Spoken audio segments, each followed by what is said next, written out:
So, ayan na guys, ang ating mango pudding, mango jelly pudding.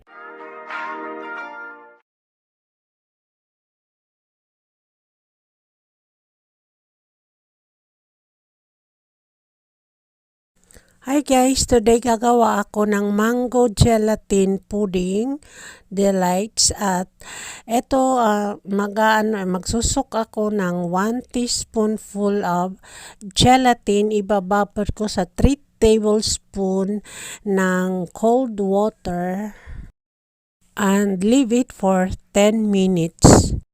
In a bowl, I will put 1 cup of evaporated milk.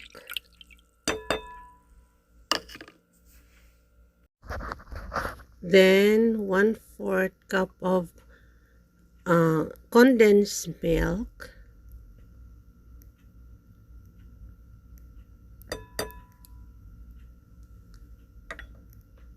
Stir lang guys. Stir it. Then put the gelatin.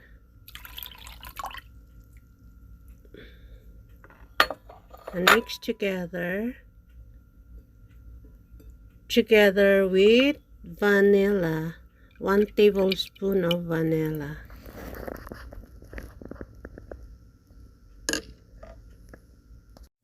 So in a bowl, i-heat natin ang ating mixture for gelatin mixture for 10 minutes.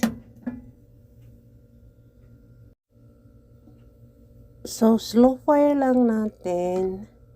Then, slowly stir it para hindi magkabuo-buo yung gelatin. And ma-mix together. Promise guys, hindi ito gaanong matamis. And this is a perfect dessert for Christmas. Yeah.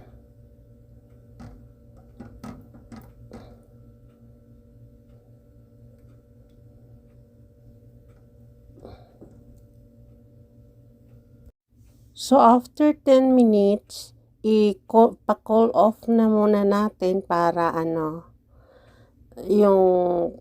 para i-transfer natin doon sa lalagyan. Dito, ilagay natin ito. Ayos. Then, ilagay yung ating hulmaan. Mixture sa bowl, sa mixing bowl. After nating i-transfer sa hulmaan yung mixture ng ginawa natin, pina-cool down, i-freezer muna natin siya or papalamigin siya sa ref for about 10 minutes. So, ngayon naman guys, gamit ko ang frozen apple mango. Iano ko naman siya, yung i-mixer. So, ito na guys, nilagyan ko na siya ng whipping cream at i-blend na natin ang mango.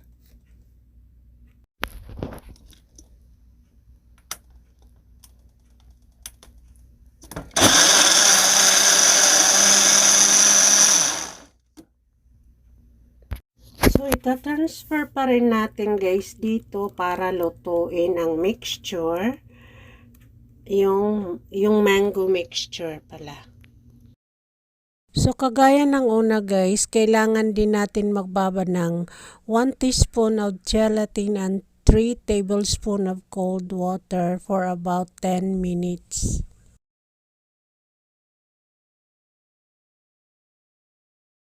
So, paghalo-haloin na natin kasama ang 1 tablespoon ng cornstarch at yung inano nating gelatin ulit. Yung pinabloom na gelatin.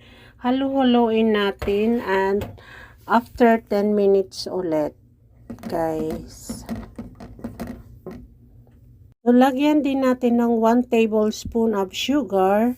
Any color will do. I prefer, brown sugar.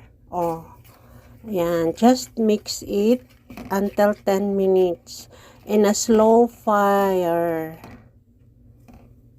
Under a slow fire pala.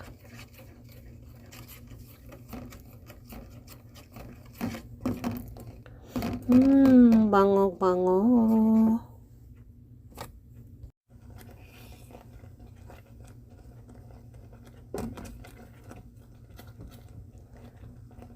So, after 10 minutes na guys, papa-cool down ulit natin siya. Just let it cool pala. So guys, ayan na yung pina-freeze natin. Ngayon, ilalagay natin yung mango flavor. Ay, lagay na natin yung mango flavor.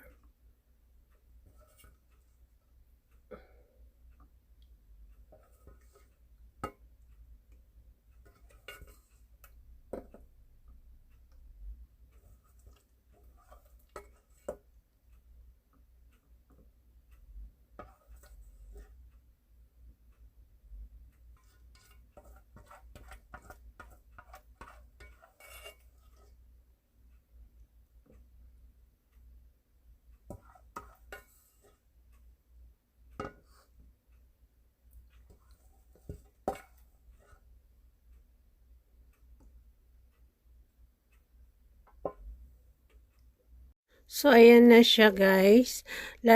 Ipa-frozen ulit natin siya ng about 1 hour para tumigas din.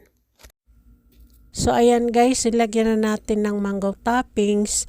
Medyo hindi siya umano doon sa dahil na kulangan yung ginawa natin. But anyway, pareho pa rin yung sarap. Thank you.